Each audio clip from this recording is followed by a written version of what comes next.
শুক্রবার আসরের পরে একটি দুরূদ ৮০ বার পরে যা চাইবেন আল্লাহ তাআলা তাই আপনাকে দিয়ে দিবেন। আপনার সকল মনের আশাগুলো আল্লাহ তাআলা পূরণ করবেন।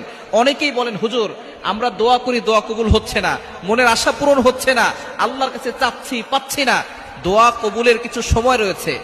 শুক্রবার হচ্ছে দোয়া কবুলের অন্যতম একটি দিন।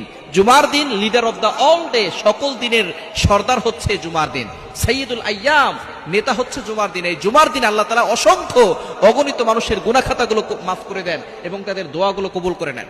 ইমাম আবু হানিফা রাহমাতুল্লাহ আলাইহির বিশুদ্ধ মত অনুযায়ী জুমার দিন আসরের নামাজের পরে দোয়া করলে সেই দোয়া কবুল হয়। আসরের পরে মাগরিবের পূর্বে যখন সূর্যাস্ত এই সময়টা যখন চলে আসে, তখনই আল্লাহ পাক রব্বুল আলামিন দোয়া কবুল করে থাকেন। এজন্য অবশ্যই জুমার দিনটাকে আমরা হেলায় খেলায় নষ্ট করে দিব না। তবে দুঃখজনক হলেও সত্য, জুমার দিনে আমাদের গুনাহ হয়ে যায় বেশি। বিভিন্ন ধরনের অনুষ্ঠান এই জুমার দিনে করা হয়। মুসলমানের অনুষ্ঠান, বিয়ের অনুষ্ঠান, তারপরে খাতনার অনুষ্ঠান, যত ধরনের অনুষ্ঠান আছে, গায়ে হলুদ, এগুলো সব জুমার দিনে করা হয়।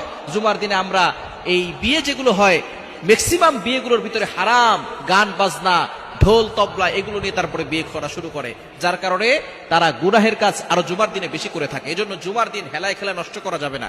জুমার দিন আসর নামাজের পরে এই দুরূদটা ৮০ বার পড়বে। ডলাও দাইফান, তবে আমলযোগ্য, আমল করলে আল্লাহ পাক রব্বুল আলামিন ৮০ বছরের গুনাহ ক্ষমা করে দিবে এবং ৮০ বছর ইবাদত করলে যে সওয়াব হয় সেই সওয়াব আল্লাহ তাআলা আমল নামায় দিয়ে দিবে। এখন আমাদের গড় আয়ু হচ্ছে ৭০ বছর, ৬০ থেকে ৭০ বছর গড় আয়ু।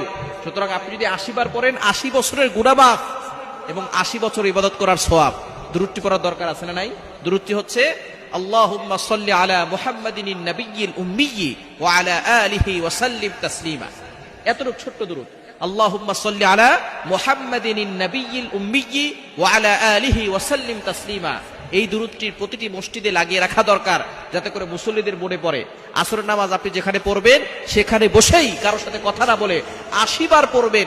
৮০ বছরের গুনাহ মাফ হবে, ৮০ বছর ইবাদতের সওয়াব হবে এবং আল্লাহর কাছে দোয়া করবেন, আল্লাহ তাআলা সকল দোয়াগুলো কবুল করে নেবেন।